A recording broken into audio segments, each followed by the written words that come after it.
Got me a beer.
Like and subscribe, Foolish Club Media. This is the Nightly Fix every single night, Monday through Thursday. You see big head ass Osita is joining the party. Serda's out.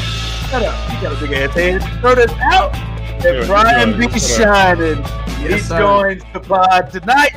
Brian B. Shynin. He is also a member of Foolish Club Media every single Wednesday. Brian's World. It dropped, but again, like and subscribe. Please go to our YouTube channel, Foolish Club Media. Like and subscribe. And if you do not, I pray that the next time you go out, that your waiter don't tell you about that gratuity, and your ass pay a double tip on that thing, and they've already included that big ass gratuity. I hope that happens if your bitch ass don't like and subscribe. Damn, that's crazy. Okay, hold on. So I'm gonna address the shade because you just said I have a big head. When you have a square head, you have a Lego head, you got a block head. You know what I'm saying? That's like, I don't call that out. I can That's take crazy, it. bro. That's I can wild. take it. That's wild.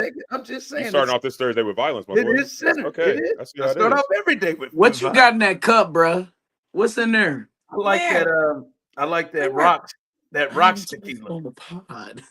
She's on the pod. We talking in the back. As my wife, bro, my wife thought I was talking to her. Like, what the hell she got in that drink? This one we want to know what she got in that cup. She got something else. We'll get to that later. But I just want to say, since you went and got you a beverage, I'm at home. I'm like, we at the crib. I had to go get something. Yes. Before we get it off, everybody who listened to this, Osita is better than us. He does not drink. He has been sober for 7. How many years? 3. He likes to throw it out. 3 years. Did I say anything? I said nothing. I said, y'all were talking about your drink. You didn't say I was letting you do your thing. I was like, hey, he's got his beer, you got your tequila. You know what I'm saying? I was staying silent. Then you decided to bring it up. I know since the first time you told us that you were sober and alcohol free, it feels like you're trying to let us know that you're better than the rest of us. So I did just want to put out it feels like you're projecting. That's all I'm saying. That's what I'm just saying. You don't. I just don't think you hear the way you say it on our end. But I'm semi sober. I don't drink hard liquor. Hey, hell yeah, I feel that. You know, but Ron over here. No, stop it. Osita, don't pull that bullshit. I'm semi. So yeah. I just drink beer. Just a little bit. That hey, a nice Michelob is all I need, baby. Yeah, that's not sober. I think that's what they pulled Mary Lou Retton over for when she got that DUI. Oh, now you a lie. She did. She got a DUI earlier this week in West Virginia. The Olympian Houston. Wait, really? Yes. Houston's on Mary Lou Retton. Well, okay, it makes sense. Michael Phelps, like he smoked more than Snoop and Wiz. I don't know if he smokes more than them. I mean, I know he smokes. I don't know if he smokes. Nobody smokes more than Snoop, right? I mean, there is. I mean, how much you think he smokes a day? Like, what do you think is a normal smoke a day for Snoop?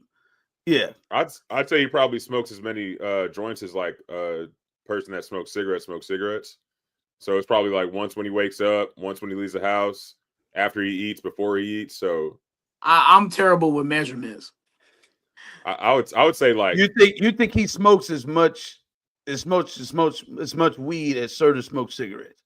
Yeah, for sure. Yeah, probably. I think Snoop probably he'll go through a zip a day, probably, if Yeah, I can not see that. And more. now it's yeah, that's a lot. I think he'll hell yeah, but cause you gotta think about it, he probably never by himself, so he probably sharing with, like, he probably smoke with his son, he probably smoke with the wife, he like the bodyguards, they probably smoke like. So when when you're around that, I guess, I suppose what I heard, what I heard, I've seen people pass it around, that's all I'm saying. That's what I heard. Yeah, hell, What I heard, you ain't got a lot of kick it. You all right? We all family here. Good. I've fine. We good. I've only smoked twice, Brian, in my whole life. Mm. Yep. Now you talked about him earlier being Bootsy. Well, and on the east side of Truce, we say being Bootsy. Okay. Yeah, about him not being sober, or being sober rather, not drinking. Look at you on your high I know. horse. I've only smoked 2 times in my life. Right. I got a square head. Yeah, Bill Clinton. I can admit it. Not inhaling ass. I can admit it. But now I inhaled both times, but I only smoked twice. I done some Super Bowl. I did some gummies. We needed to.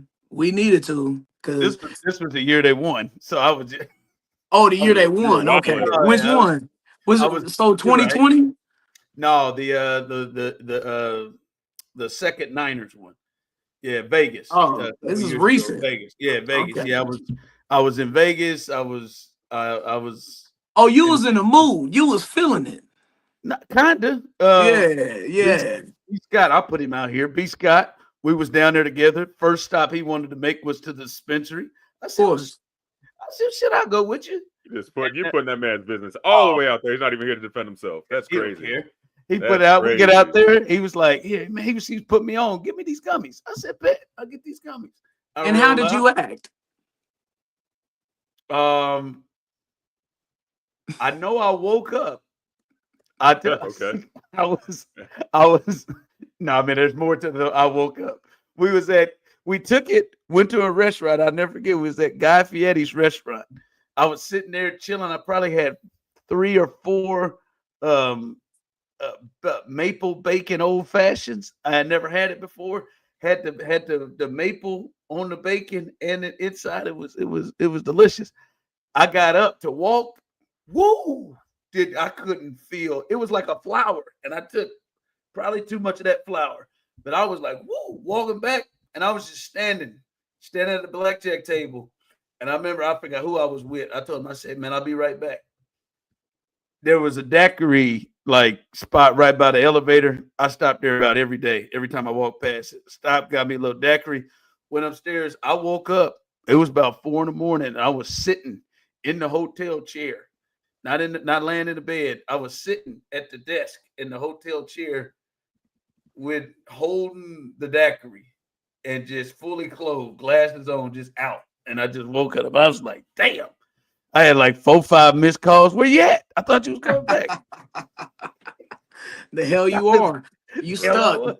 What was one more question? Because I know we gotta move on. What was your appetite like? Shit, I mean, I know I ate through my breakfast per diem. I went through. I think I had 2. What was the per diem? It was like $50. No, not for breakfast. Breakfast. That's close to. It's about 30, 35. I ran through that, and when I ran Did you through get it the $25 breakfast sandwich that they talking about on Facebook? I believe I ran through that morning. If my memory serves me correct, I think I ran through 3 sandwiches. I think I ordered 2 sandwiches, and I said there, this ain't enough. I need a little bit more. And I went back. Hey, up bro, there. I got a sandwich. I will tell you right now, I do miss the kind of munchies that I used to have back when I was in college, man. Back when I used to partake, like I would clean out a whole refrigerator shelf, bro. Just me and myself. I'm making everything. If I got turkey in there, it's going in the sandwich. I got ham in there, it's going in the sandwich. If I got ice cream, I'm getting it. If I got cereal, I'm getting it. I'm killing all the milk, killing my roommate's milk. making eggs. Killing your Go for it. roommate's milk. Oh, Yeah. hell Fuck my no. roommate. Yeah. No, you Yeah, were not. Hey. And and his Be like that. rebuttal to your response was "fuck my roommate." Like he did something to him. Like he did something. I ain't gonna lie to you. Go ahead, though. Oh, and I was just gonna say he used to take all the eggs.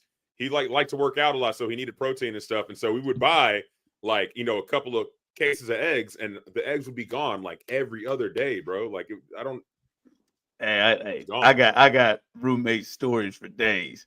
I'm gonna tell you what, man. My old roommate, you remember that show Real Chance at Love? Yes, I used to watch that. That spun off New York. Yeah. So one of the chicks that she was a popular one on there. One of the chicks was on there.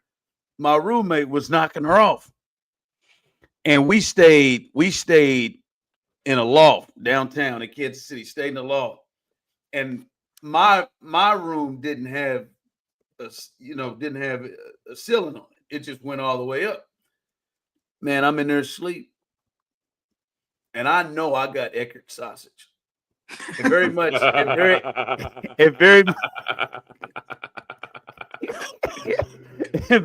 so. Like you talk about your roommate, my roommate, man, he be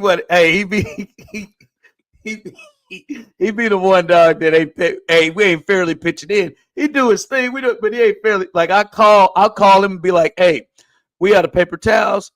Like, yeah. What else you grabbing? We out of toilet paper too. You grabbing any deodorant? If you grab something, like I come out of there, I'm grabbing shit for him too. But anyway, I got food in there, and I'm woken up by the smell of Eckerd sausage cooking. He knows that. He knows that smell. I know that smell. Every one of you, you know, it's not just Eckerd, it's my Eckerd sausage. So I smell it, and I'm woken up, and I get out, and look, she's bad. I ain't gonna lie to you.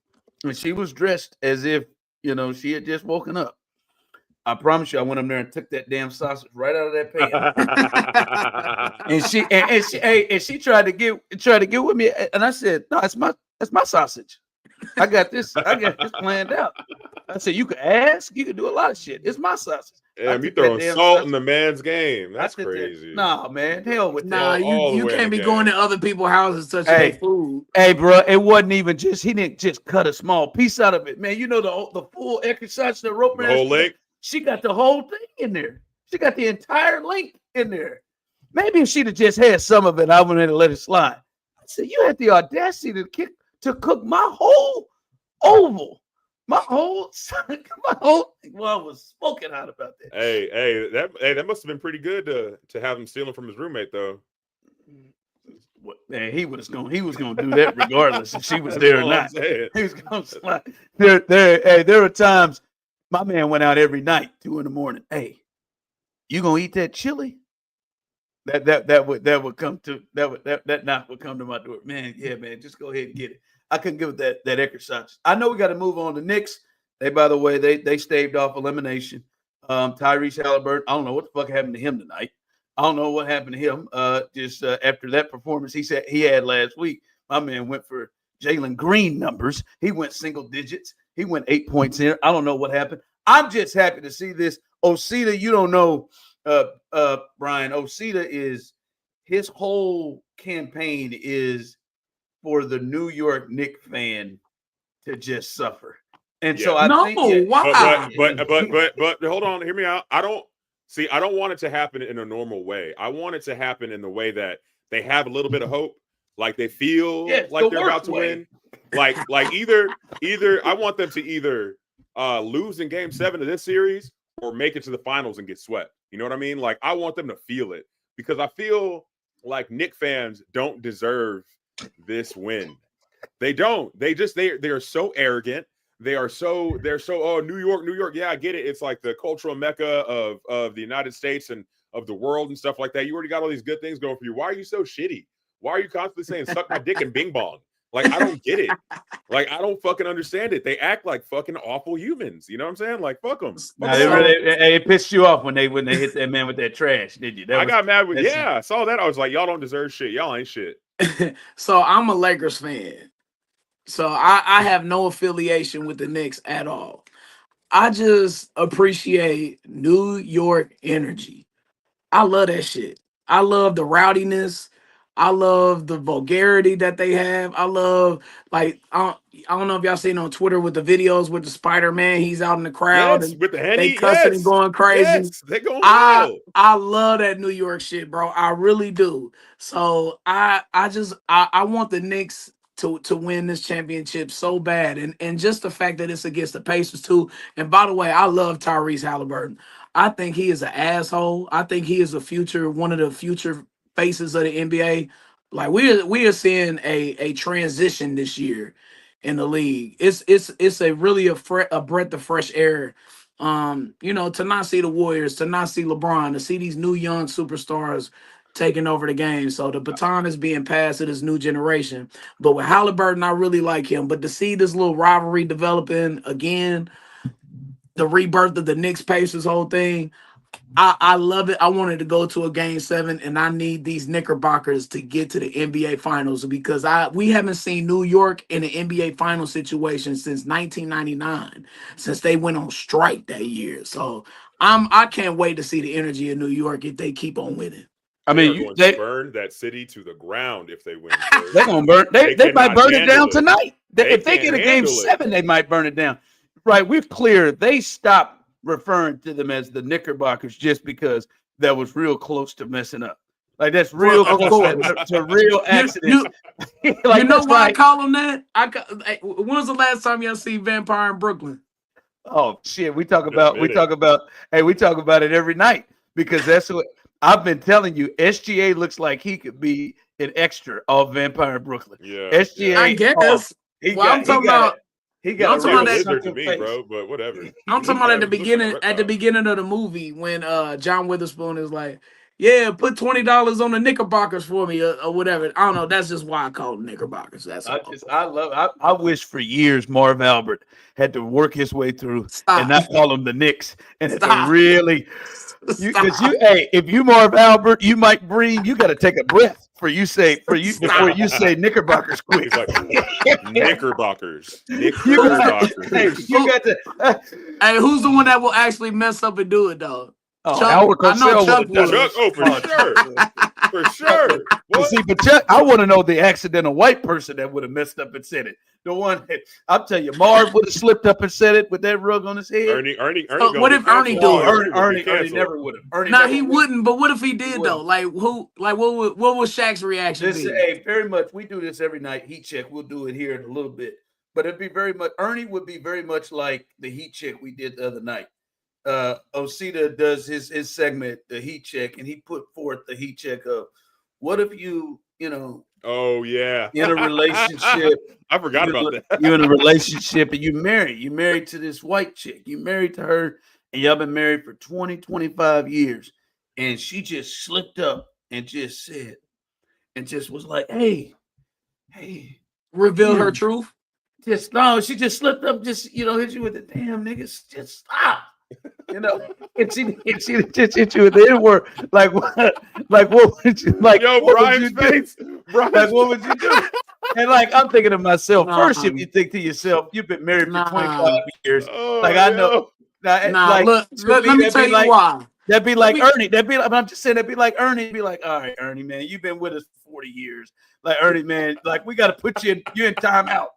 Like we got a problem. Now I ain't going to now. I'm not finished with you. But like, damn, Ernie, come on, man. And that like Ernie would fall in that category. Like I wouldn't be done with Ernie, but we gotta have a talk, man. You of all people can't slip up on Knickerbocker. Like you have to have it. Right. You have to have it. Yeah. I'm just saying, man, I know my mama for almost 40 years now, and she ain't never been close to saying none of that. So it's like it's been on the tip of your tongue. It's been on the tip. Yeah, you've been thinking about it. I mean, you've been thinking about it. Yeah, 25 years. You've been thinking she held it about up for 25 years. Like, I mean, you can't. I mean, realistically, on that, the realistically think like, would a word end 25 years of marriage to the person that had your kids? For me, it wouldn't. I know you said you ran into some people that would. For me, but she gonna. Now, trust me, she gonna pay for it. Oh, she gonna pay for it. Like I'm in the driver's seat. I'm taking boys trips. I'm taking trips. I'm winning all on the scorecard. I'm going to Vegas tomorrow. I'm hitting her with You should take her to the African American Museum in DC. You know, you should take her through Harlem. Matter of fact, threaten to move to Atlanta. Do I'm all of that. gonna tell my whole family so she's uncomfortable at holidays. So yeah, I mean, I'm gonna talk. No, You gotta watch Roots. Hey, Even worse. she got to sit down and watch Roots with you too. No, you gotta tell her that you told your whole family so that she just feels that too. That's good. I like that. You don't tell the whole family because you don't want the family to actually kind of fuck her up like that. You know what I'm saying? But like, just tell her. Tell her. I'll be honest with you. If I'm angry enough, I might do it. I might regret it. I might regret to do it. I might do it. You're immediately gonna regret it. You're immediately gonna regret it because they'll be like, "Why are you still with this woman?" Hey, you brought her to the house. Just to let everybody know, listen, usually during the week we do Black Movie Review with Steve Serda. Black Movie Review with Steve Serda. But tonight we're doing White Movie Review. We tried this last night. White movie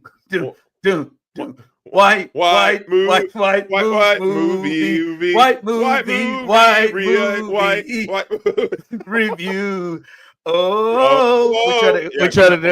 We try to hit the end this name because right? The white movie review has to be sung in the in Umbach. That's what we got to do that in Hanson if we're doing white movie review. But but Brian had to watch Almost Famous. I knew he had never heard of that shit, and I knew this would be perfect.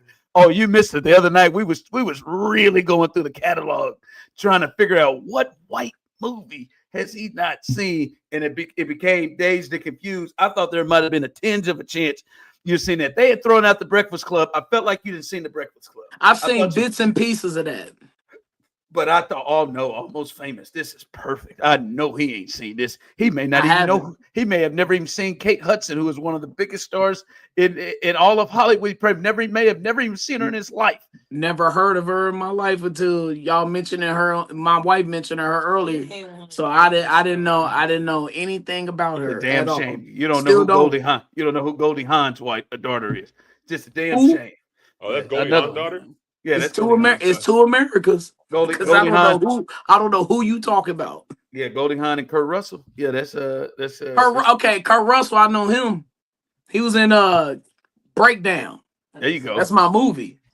There you go. That's yeah. But that'll be coming up here a little bit later. Can y'all hear my wife? Yeah. Oh my God. Yeah, we can hear the disgust. Look at you. We can hear the old ass movie.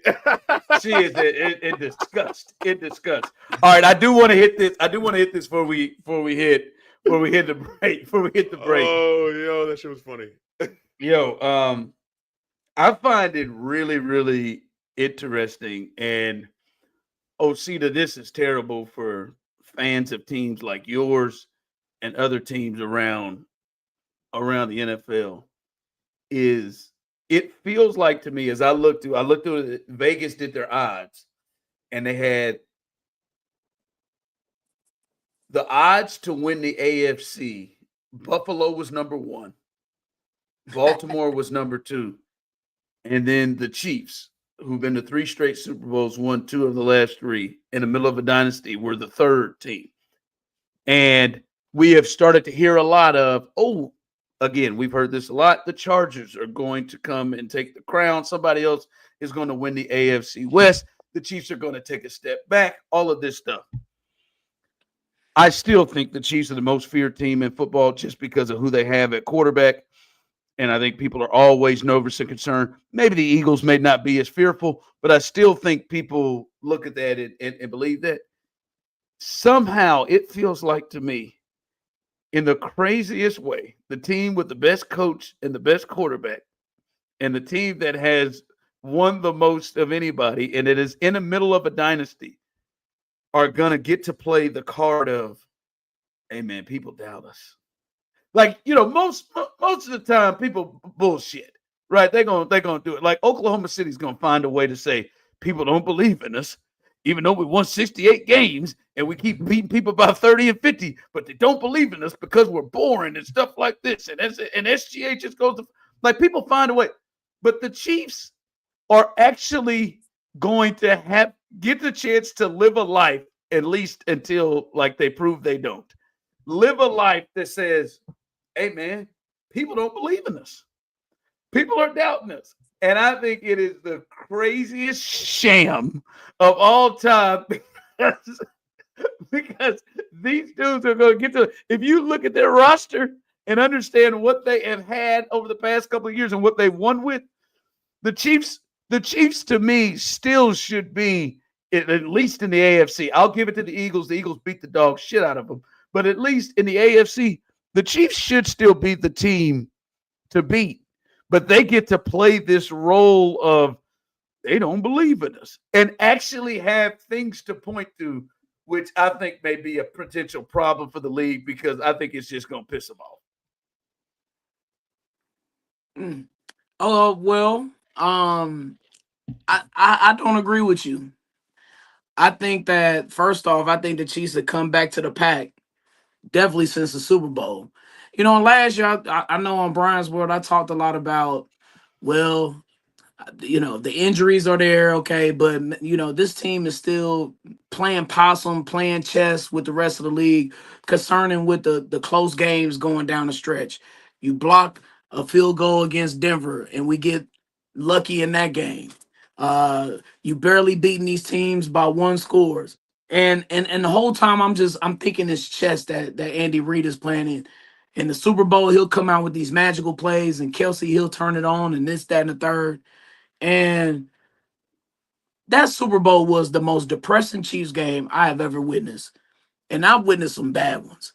And it was purely because of the weaknesses that were exposed, which is that left tackle situation and the left guard situation.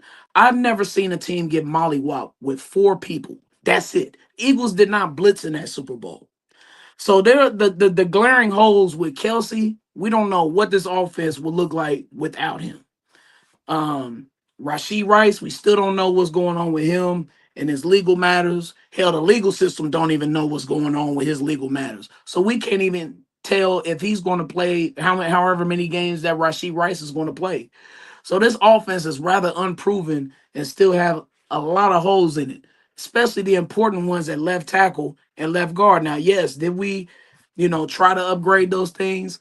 We will see what happens when training camp and when they hit the field.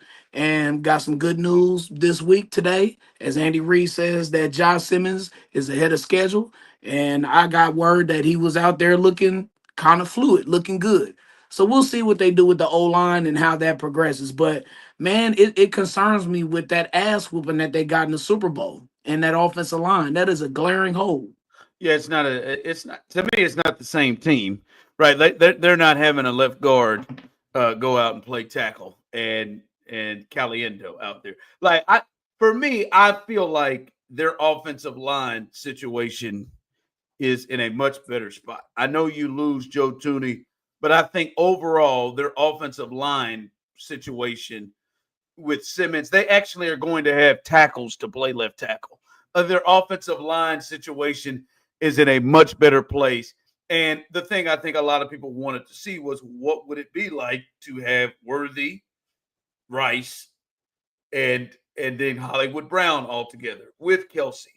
And I like some of the moves they've made in the backfield a little bit. So I think this team, if healthy, if they're not running through all these injuries, if healthy, I think this is a team that is easily right back to where they were. The Eagles took advantage of the major issue they had on that team.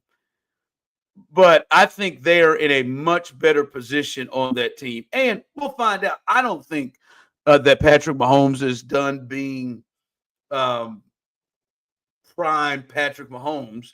I do think he has needed some time and stuff around him with the offensive line. But still within it, though, like if you just say it out loud, right? Like, do I think Travis Kelce is the same Travis Kelce as he was a couple of years ago? No, but I think he's better than what he was last year. And especially is he better than what he was last year if he has all of those weapons surrounding him. I'm just simply saying this is a team that has Patrick Mahomes, Andy Reid, those three set of receivers, Travis Kelce, who could still, even last year, he made the Pro Bowl and he was down. He made it right out of Now the. run. Come on. What do you mean now run? There's only two other tight ends that have more yards than him. Like, I'm just telling you. I'm not saying that he is the star. How do you that know he he's was. better than last year already? How do you know that? I didn't say I feel like he is in a better. I think he'll be better than he was last year because he will have people. He will have the parts that they wanted to have around him. Like you can't just focus on Travis like you did. Like when there's no Hollywood Brown for 14 weeks and there's no Rashee Rice for 16 weeks, right? And Worthy is coming into his own. It was really easy to hone in on him. So I think he'll be better, even though he's like 900 plus yards receiving, and him and Brock Bowers were the tight ends in the Pro Bowl. Like people would kill for that, right? Like they would kill for that, and so he brings something like that to the table with those outside threats. I'm just saying, with that defense, with that team, to even put themselves in a position where it is honest thought that people believe that Buffalo and Baltimore are ahead of them, I think is something in that locker room that they actually get to use and is not fake. They have always had to feel like the hunted. I think now they can come off of that a little bit. Now, what will change is as soon as they come out and they put 40 on somebody, then if they come out and they look like the Chiefs that people were scared of watching, like if they do what they did a couple of years ago when they put 40 on Arizona to open up the season, then I think that probably will go all out the window and the people will be like, oh shit, that's the Chiefs. But right now, like the motivation factor, like it is crazy to think that a team that's the best player, the best coach, Hall of Famers up in like multiple Hall of Famers on this roster, that defense spags to think, yeah, these two teams that never beat them are going to be the ones that are favored ahead of them. And a Charger team that never beats them is going to be ahead of them and beat them and win the AFC West. I think it is something. Now, I'm not sitting there coming to you and telling you the Chiefs are going to win it. I'm just telling you they are not normally in the last 7 years accustomed to being in the position of, yeah, man, we think multiple teams are better than you in the AFC. We already, like, judging by Vegas, they at least think 3 teams, because I'm certain the Eagles, they think at least the Eagles, the Bills, and the Ravens are better than the Chiefs right now. And that's crazy. Who's your left guard? Yours. I really want to see what Kingsley looks like there. I'd like to see him there on the inside and not having to be on an island.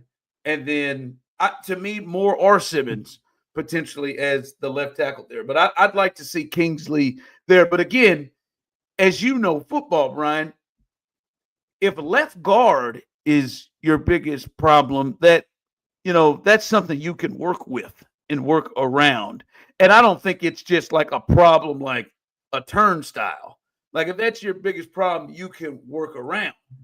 Like when you got a problem at left tackle and then at left guard and you have to move all kinds of pieces around to accommodate that, then yeah, that becomes problematic. I think the Chiefs' offensive line situation is much better than it has been. And if you've watched it, the Chiefs have not been just like amazing in the offensive line. Like Eric Fisher was good, but he wasn't like all time. Like Orlando Brown was good. He wasn't all time. They just won that with that joker Donovan Smith a couple of years ago. And I mean, he had struggles. They just can't have just train wrecks on multiple spots across the offensive line. And I think that's what they had there. I can't believe this. Osita, this is a guy one time that I'm certain called into my radio station and said he was in tears at a playoff game. He was in the stands. He was in the stands in tears. He was in the stands in tears. And now he got down. Well, I mean, look, bro, that ass whooping was traumatizing. Like bro, they were up like 40-6. It was 40-6. It was bad. It was very, very bad. What in the Super Bowl? Like, very, very bad. it was just embarrassing how I thought that they had blitzed people, and they didn't the whole game. You mean Caliendo? You backing up doing the cha-cha slide the whole game, bro? Yeah, the whole game. It was bad. It was one of the worst games Mahomes ever played too. He was throwing the ball in the dirt. He was shook. But again, Brian, nobody else came close to doing that to them. Yeah, but I feel like you are really discounting the upgrades that the AFC has made. Hell, the NFC too. Like I feel like the Chiefs have came back to the pack a little bit, and the Packers came to the Chiefs a little bit. Well, what has Buffalo done that scares you? What has Buffalo done that has improved their team? Of what you're talking about? Well, I feel like Buffalo, they got Bosa, correct? Okay, all right. We'll see how long he's playing. Well, yeah, he'll play more than Von Miller. We'll see. I don't know. Yeah. You know, he has a lower leg injury every year that keeps him out. Buffalo does have an issue at running back because they have not paid James Cook. He'll be there. Who did they upgrade at a receiver? I'm not sure. Joshua Palmer. No upgrade then. So look, Buffalo was a possession away from beating the Chiefs in the AFC Championship game. So it was a close, tight game. They've been a possession away from beating the Chiefs in a lot of these playoff series. Yeah. Baltimore, what have they done? I'm just saying, man. Like the Chiefs played most of the year injured, most of the year in flux with their offensive line, and they paid for it on the worst possible moment. They paid for it, and it was a game where Patrick Mahomes wasn't able to save them. You don't think Denver is better? I wanted it. I thought you'd try to have a serious conversation. You don't think the Chargers are better? I thought, but like, I just like. I mean, do you tripping? No, you are really You're a little deluded. We done switched spots, Ron. I'm not. Because in 2018, the year you're referring to with me crying in the stands was when the Chiefs beat the Colts and we finally got a playoff win at Arrowhead. I know. And at that time, like, I'm feeling like you. And then now I'm feeling like you then because I remember at the time you was going in on the Chiefs. You used to do that all the time. So I'm just being honest, just like I am right now. Just like how I'm being honest. I don't, Brian. You don't believe this yourself. I don't know what's happened to you. I don't know if you've been repeatedly rewatching the Eagles game. I don't know what. I have not watched that game since it happened. I don't know what's going through your mind that you believe that the Denver Broncos and that crew is about to, like. What do you think? They're Super Bowl contenders? No, but I'm just saying that the AFC West is going to be tough. How many wins the Chiefs get in the AFC West this year? They'll go. I'd say probably 5-1. I hope so. And the one may be the end of the season when they don't give a shit. Like, come on, man.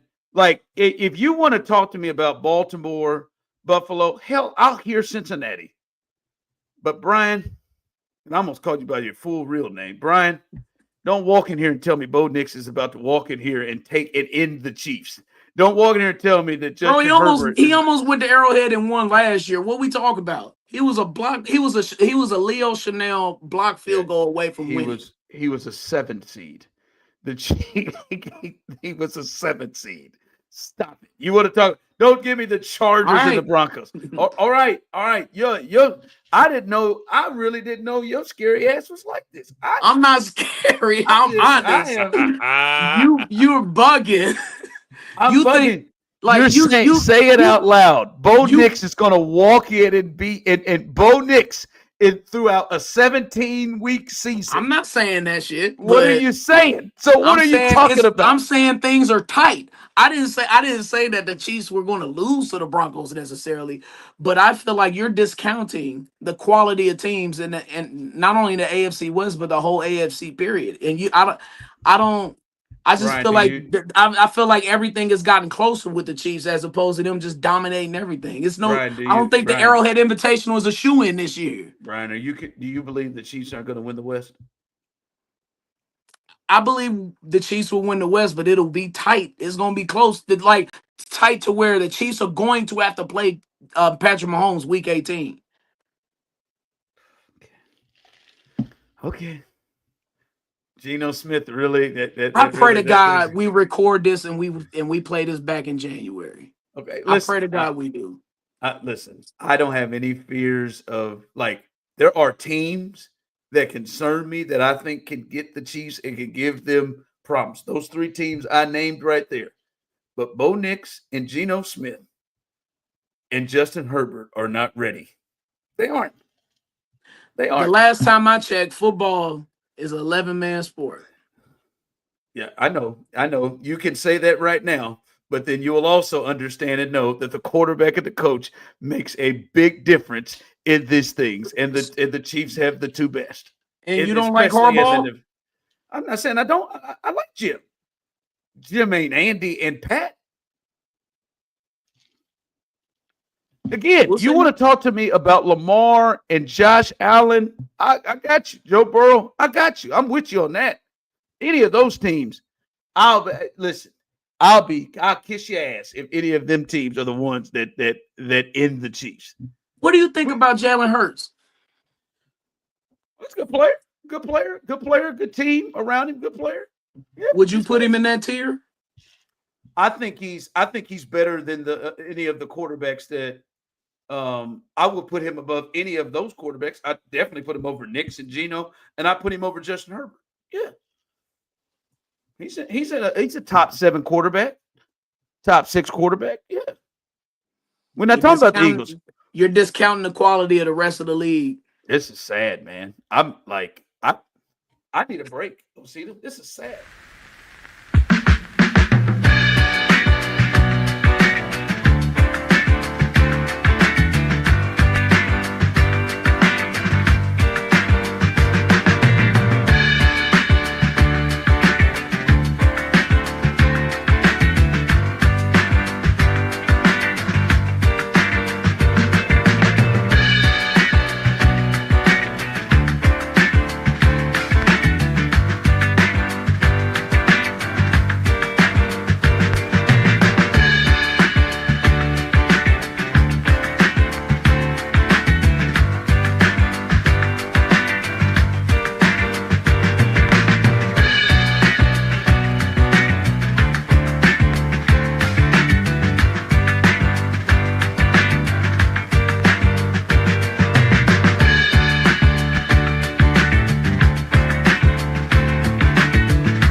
All right, Serda is out, but we're gonna get to White movie review here. With that tequila hitting hard, huh? It's hitting, baby. I got a sweat going. It's hitting. Yeah, okay. I got a sweat going. Got to get myself ready for the crafty crab tomorrow.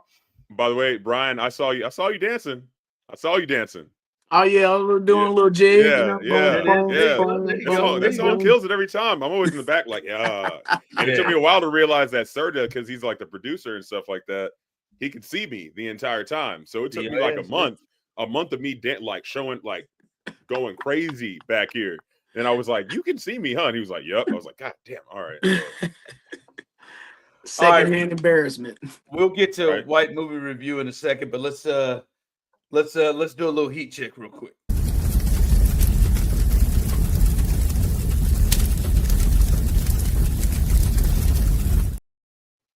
all right, guys. So for today's Big O's heat check, I want to talk about Travis Hunter. That man got married and did not sign a prenup.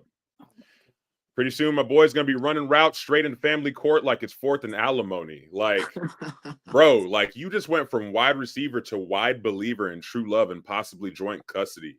Like, now look, I believe in true love, I really do, but I also believe in Wi-Fi passwords and seatbelts. Like, you got to protect what's fucking valuable.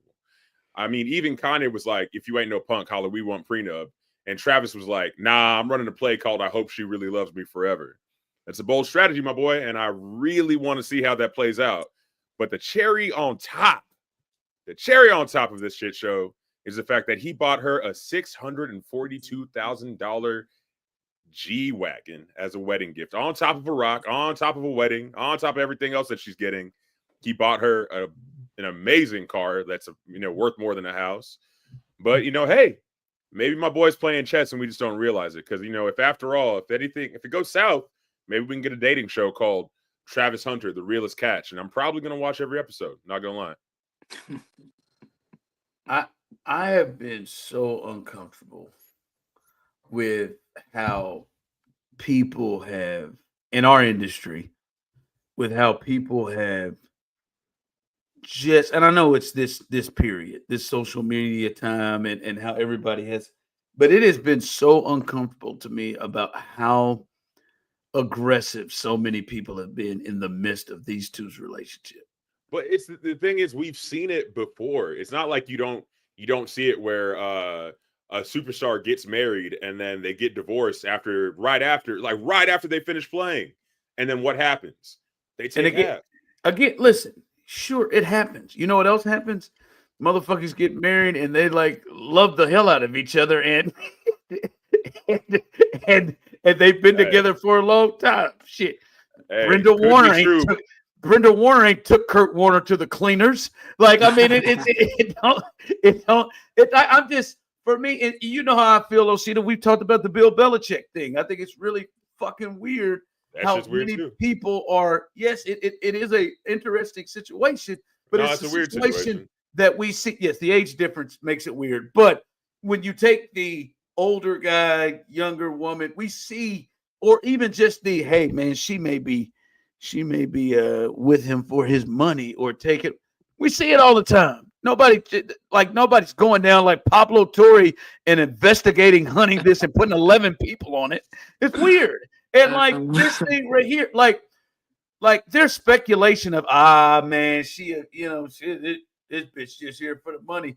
But nobody really know these kids. And like it was just like, I understand there's speculation, but like it has felt overboard to me on like two young kids that's living life. She very well may be a gold digger and she may for money, but nobody gives a damn to this extent. Look though, like, look, if you could warn your little brother, right? If you had a little brother, you could warn him, like, hey, say she's a gold digger, bro. Do not mess with that one. That one is not the one. And he still does it, and then he gets taken for everything.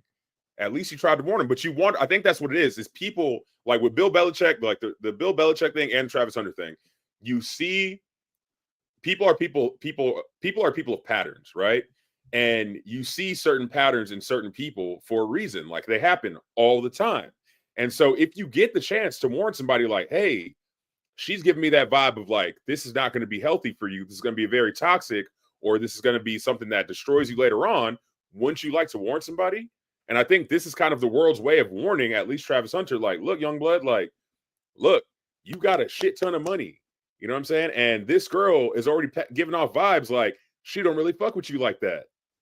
You know what I'm saying? And so like the fact that she's willing to get, married to this man, what does that really mean? Like it could all just be for the money. And when you see stuff like that happening, like I said, you kind of want to warn the cat. Like that's at least where I'm coming from. Yeah, I got a lot of thoughts about this because I just talked about the Shannon Sharp situation on Brian's World that you can check out at Foolish Club Media, and how if he were married, I'm not sure if any of this would be happening to him right now. Now, look, I don't advise marriage for everybody, especially if you're ego driven, if you're not willing to be a team player, this, that, and the third of all that comes with being married to somebody. And so I feel like off bat, just looking at it from the outside, it's like, bro, you a little young for that, dog. It's like you're 21, maybe. I don't know how old he is, 21, 22, one of those. But that's just so young to make such a permanent decision like that. But then you got to look at it on the other side too. It's like, because when you get in a position that Travis Hunter is in, and his life is exploding before our eyes right now, and you open yourself up and you're around so many people that you can't even detect who's real and who's not, and especially when it comes to romantic relationships with women. Can you imagine the type of women that are in his DMs or want to be in his DMs, or the type of women he runs across if he goes out in the club or something? I mean, he's been famous now for a couple years, so people know who he is. And women, those type of women, they do their research and they know who he is, and now they know what he's worth because his contract has been made public. And so I look at it like, well, maybe he knows this young lady. Maybe he knows something that we don't about her. Maybe they actually do love each other. And if that is the Started at case, Jackson State. I mean, this they has started been, at Jackson State. yeah. Okay. That's a positive to me. Just like how Patrick Mahomes and Brittany Mahomes, how, he knew her from high school. They were together, maybe even before then they knew each other. 7th grade. So look, man, when you get in that type of position, man, I can't imagine the trust issues that people would have when you get to be, and he's going to be with the Jaguars, so they're going to be a global team. That team plays every year out of the country.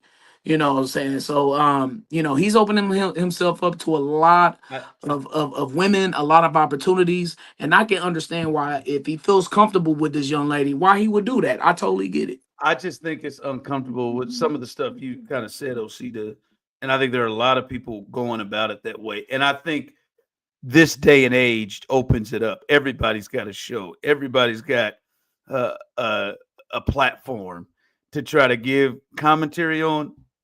For me, when I say it's uncomfortable, man, we ain't close enough to their relationship or know her well enough to just all outright just say that tramp's a gold digger. Yeah. She very well might be, Osita. She very well might be. But what I'm saying is we don't know. And when I say we, I'm talking about the collective we of the amount of people who have thought to give their input on you're making a mistake and she's a hoe that's just going to take you for everything you got. Right? Because in a normal relationship, Brittany Mahomes didn't sign no fucking prenup. And or any other person that there are many of people in relationships ain't signed no prenup. Like that's not a foreign thing. And for me is like we will be so quick to take them as kids and those two and be so vocal about what she potentially is going to do to him or what Jordan potentially is going to do to Bill Belichick. But the real of it is the people that he need to look for is dudes with dicks, agents, and all kinds of dudes that's going to be around him, his homeboys that's going to be around him, potentially trying to get that money from him, potentially trying to take money that you believe that she's going to take. But nobody goes and clamors and yells about, hey, man, should you be with him? Should you be with him? Should you be kicking it with him? Could you be? Like, it ain't just women that's gonna go around here and take them for everything they got. It's dudes waiting here that's been their boys or been it, or anybody that's in their life, agents or something, plotting to do it too. So it just feels like the target is just on her, and we ain't even close enough to know her enough. And to me personally, I don't think she's exhibited enough behavior to just say, hey man, hey, she up to no good. And again, she may be, but how many times has that happened? How many athletes do we think have lived up to that?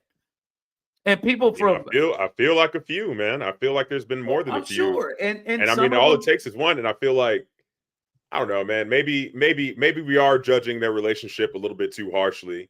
But I feel like I'm not telling you how you had to feel. I'm just telling you, for me, it's just uncomfortable with how much people are, man, she ain't no good. She's just trying to take him for everything he got. I think it's the age. It's the age, not the age difference, but like the age of their relationship. The fact that they're 21. Like, I have friends that, A&M in Texas is like really well known for people going there to get what they call their MRS degree. You know what I'm saying? Like, they go there, they graduate in 4 years, they get married.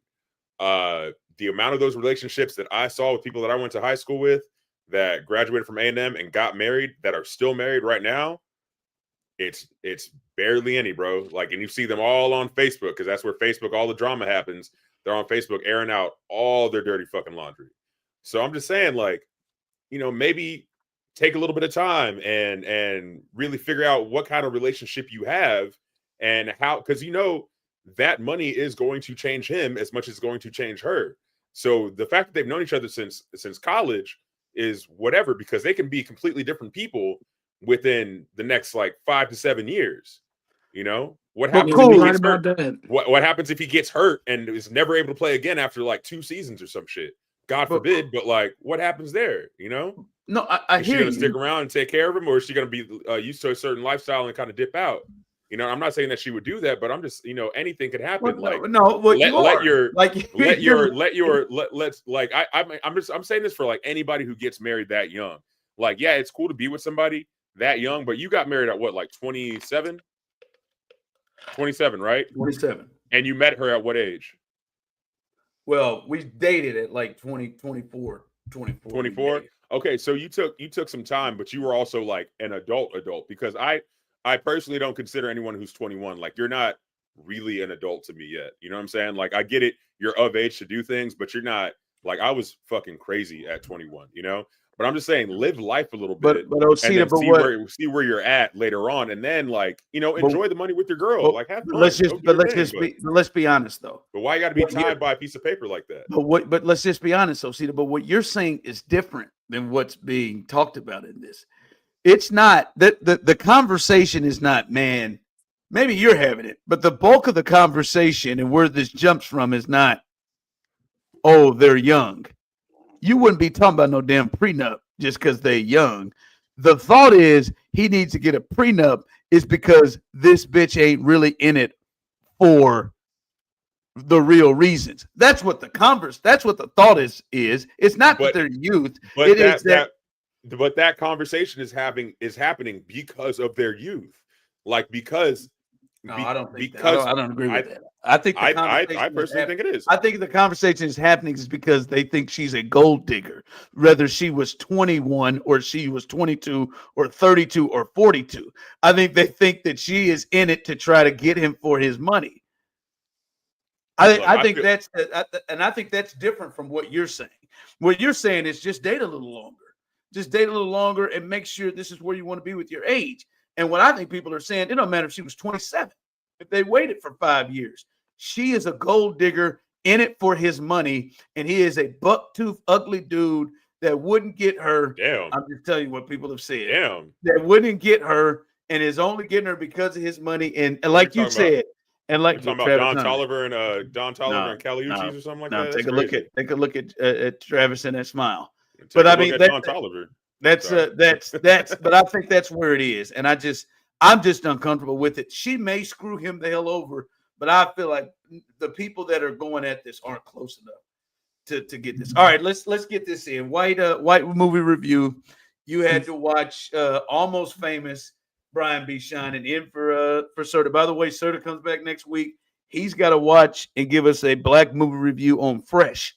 So that I ain't even seen that. yeah. I can't wait for that one. That was a strong one. He liked the Five Heartbeats last week. Okay, that's what's up. Okay. He fucked with Paid in Full heavy though. He really like. Hey, that's my Paid- movie. Paid We Full just in watched the- that the other night. I'm gonna watch it again. Paid in Full in the Wood or Leading in the Clubhouse. Yeah, the All right. Wood. Yeah. Okay. So your overall feeling of the movie, your overall thought of the movie. Way better than expected. It was I was kind of into it, and it's hard for me to get into stuff like that, especially stuff that's unfamiliar. But I thought the storyline moved along pretty well. And did y'all pick that because it had Kansas City / Topeka ties, and B because it was like music related? I think the music part was a Music. tie for me. I had no Okay. clue it had Kansas City. Kansas City ties. I'm not even gonna lie to Oh, you, bro. yeah. He's from Kansas City in the movie.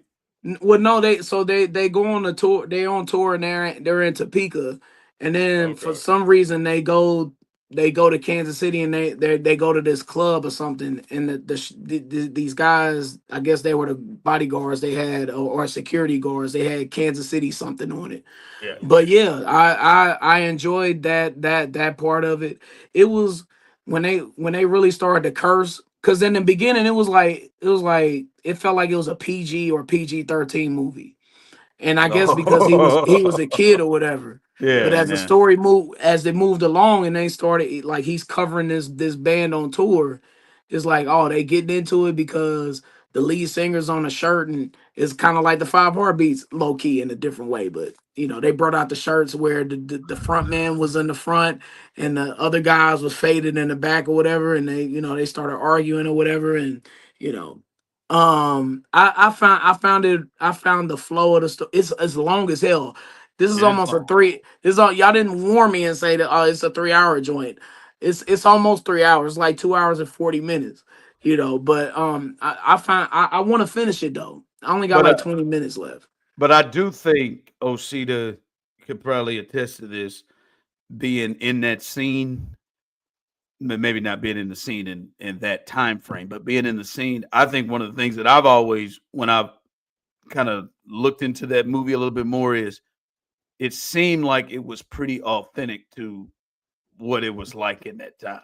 Oh, to what rock and roll was like Like in the what 70s? like what bands was in that time, and how Yeah. they were and how they acted, and the road life, and the groupie life, which is a big part of Yeah. that. Hey, I'll say this right now. Like, hey, I was in a small time band and I loved Kansas City so much. I still love Kansas City to this day. Because I had the most fun I've ever had on tour in Kansas City. I don't want to get too descriptive, but I spent 2 days there and I had about 3 girlfriends. It was fucking amazing. What do you play? I play bass. I used to play bass in like a rock and roll punk band for like 10 years. Yeah. Yeah, But it was a good time, bro. It was a real good time. But yeah, no, that lifestyle is kind of like, it's definitely, that movie's kind of like a vignette of like that entire era of like, up and coming band trying to get in Rolling Stone back in the day when you could just kind of hop in the van. Like people talk about that, and it doesn't really happen like that anymore, where you can just kind of like fake your way into it. And because everybody knows, like, if you're in New York, you go to the Chelsea Hotel. If you're in LA, you go here. If you're here, you go there. And these are like the gathering grounds for like artists and stuff like that. It's not really like that anymore. Like now they're trying to stay, duck off and kind of stay out the way because they don't want to be followed by fans. And back then it was just like a constant party. You know what I mean? Yeah. All right. Who is your MVP of the movie? Who is for you that carried the movie, that was your favorite character in the movie?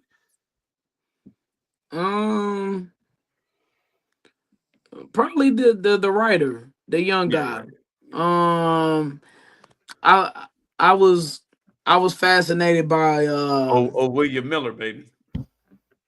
you said what was that? I said, William. William Miller. Yeah. Yeah, Oh, yeah, that's yeah. his name? Yeah. Okay, I didn't catch it. My bad. But I like the fact that he was ahead of his time, like he was ahead of his class. And that was purposely done, I guess, by his mother, which I did not like his mother at Dude, all. I She love was his mother so much. she was irritating to me. But I get her character. I understand it, but I love the fact that he was writing. Oh, the Rolling Stone part when they finally hired him, or not finally, when they discovered him, that part really hit me, because like just having your first break, having your first job or something like that, it's a special feeling, because it's like, and I kind of took it for granted because I was like 20 years old when I got my internship at 103, and I was 21 when I got hired. So I got mine pretty early too. And I remember feeling not on top of the world, but I was feeling pretty good about myself and where I was going. So that part really struck a chord with me. It felt good to see that. And I loved there was one part in the beginning of the movie where somebody from the band said my most memorable quote. I don't know. Did you have a segment with the most memorable quote? I'm sorry if No, I'm go getting ahead. Go ahead. ahead. Go ahead. Go for Okay. it. Shoot. Was when the band said yeah, we don't play for we play for the fans. We don't play for the critics. I was Mhm. like, oh yes. Yes, that's my energy right there, because anything that I do, I gotta love to do it. And I gotta love to do it for people who love what I do. Yeah. All right, underrated character in the movie. Anybody that because as we understand who they meant to be the stars. Anybody that you thought was low Ooh, key. um, I love the band. I loved everybody from the band. I guess the front man from the band. I was just intrigued by the band story itself, and See, I how hated Russell. Russ is that the Russell was the lead lead singer? singer. Yeah. Yeah, Okay. I hated Russell. Yeah, just because he was man. I Fever don't. dog. Yeah, Sorry. I didn't like. I didn't know. I just He like got he was. electrocuted. Ain't that the one who got electrocuted? Yeah, on stage. Yeah, Yeah, why you hate him? I just thought he did Penny. He was just doing Penny wrong, and I kind of got a little soft spot for Penny, even though she pissed off William. But I just felt like he was just doing her dirty, and I don't know. And then he started fucking with William too. So I mean, yeah, he was he Is was that the he got a groupie? The Penny? Is that the Yeah, groupie girl? yeah Penny she the Lane. main one See, yeah I wouldn't Penny even. Lane. I look, man. I'm gonna be honest with you. I wouldn't even pay attention to her. She was just And she's one of the like, real leads of the movie. She hard to pay. She hard I to keep guess up. she was boring, uninteresting. It's like, I mean, but that because I done like look, I done been in radio for over 20 years now. I've been in 103 for 19 years, so I have ran across. Penny Lane. Look, I ran across those type of people before, and I'm like, I don't want to have nothing to do with you. So that's I kind of like. I don't want to say dismiss her, but her character in the movie, I was just like, get out of the way. See, she was a groupie though, but she did. But she fell in. She showed enough fell in love. She She was just moved from uninteresting. yeah. She didn't have nothing to say to me. Like I was just like, Yeah, oh can we Penny get to the Lane. next scene? You must have did that a lot. So who did you hate more, the Penny or the mama? Oh, the young lady, probably, yeah, Yeah, definitely the young Penny. lady, because the mother was just concerned. Yeah, the mother. You My know, favorite scene in that entire movie is where she gets on the phone with Russell. The mom gets on the phone with Russell or with one of the bandmates on accident, and then she just gives him some real talk advice. She was like, "Be bold and let the mighty winds follow you." And I was like, "What the fuck?" And he goes, "Your mom scares me." Like I was like, "Yeah, that seems like that's like a good mom right there." You know what I mean? She's just like, "Where's my boy? Where's he at? I know he's out here hanging out with a bunch of rock and rollers. I just want to make sure he gets home safe." You know what I'm saying? Yeah. All right. Anything you would change in it? Anything you would change in the movie? I didn't like the music until they played Stevie Wonder at one point. Uh, but I'm not sure if I would change anything. I don't know, because is this a true story? Nah, I don't think it it's No? is. not. Okay. No, No, it's no, not. it's not a true story. Okay. Um I'm not sure what I would change, if anything. I would need to watch it again to answer that question. But as it stands right now, nothing. Yeah, yeah, for me, like It felt I think authentic too. I love the authenticity. It felt like I was in the 60s and 70s. It did. for me, the only thing, and maybe it is to the point you're saying of the time, for me, like, and I hate to be Steve Serda, like, some of the stuff didn't make sense. Like, how old was Oh William? shit. I Here we just go. It's felt like like 16, 17, about to yeah, I graduate. did. It didn't seem like they gave me enough to make it believable or to make sense that he was able to just do all this shit he was doing. Yeah, but you were Like that around in the was, 70s. You were like 16 in the hey 70s or man, whatever. Like fuck you you, you man. I were went around in the 70s, you man. know it was free roam, free love. You know what I'm saying? I Like just like you didn't have to give your kid an Apple AirTag I'm just to just figure out saying where they were. You know what I'm saying? Like I you just wa- let them go. I Just let them watched the go. Wonder I watched the Wonder Years. I don't believe Kevin Arnold and them motherfuckers was just out in 15, 16, being able to just go on out for years Hey, they upon were for days hey, upon days. hey. That was the only thing for me is I just felt like I needed more to believe that Rolling Stones would hire.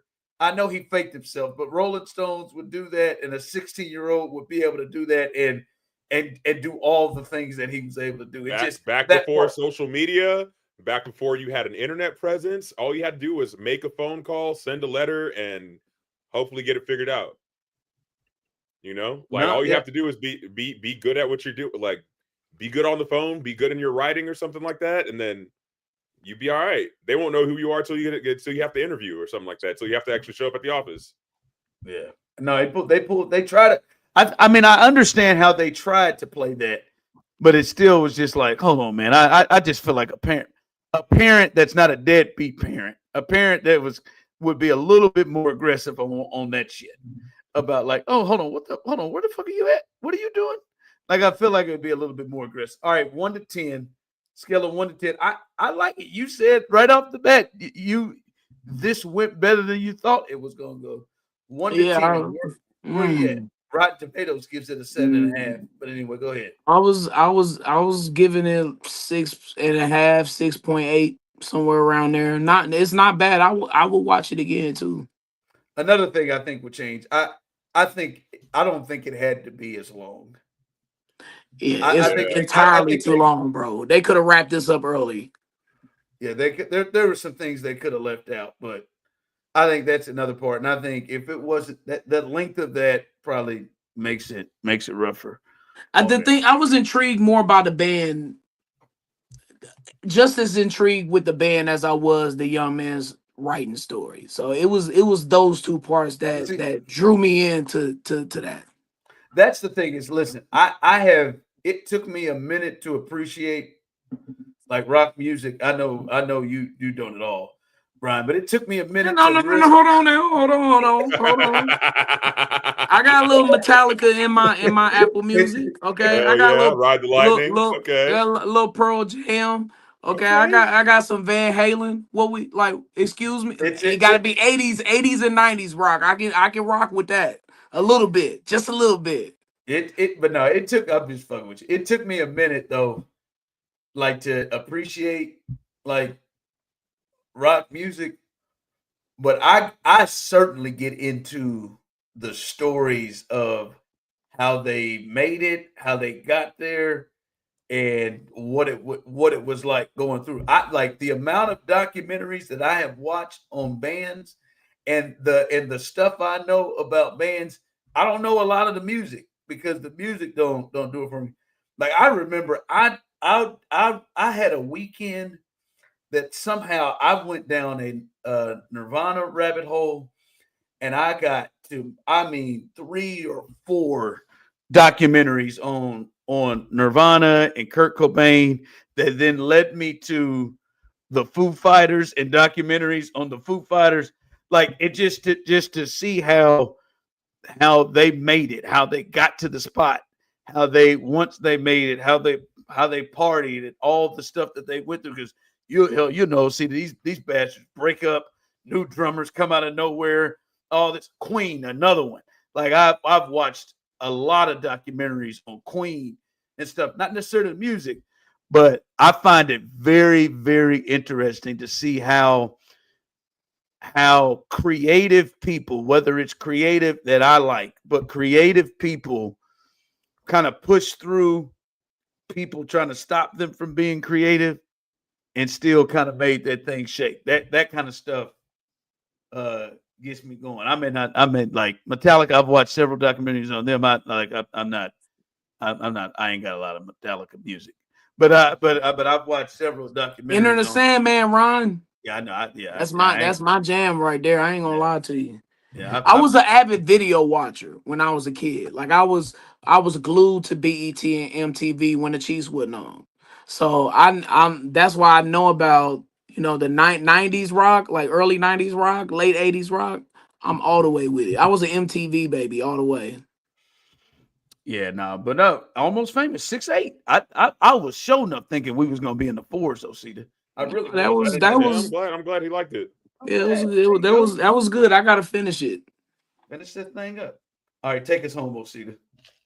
All right. Well, much like William in Almost Famous, when I was in high school, I was in love with my own Penny Lane, a beautiful French red.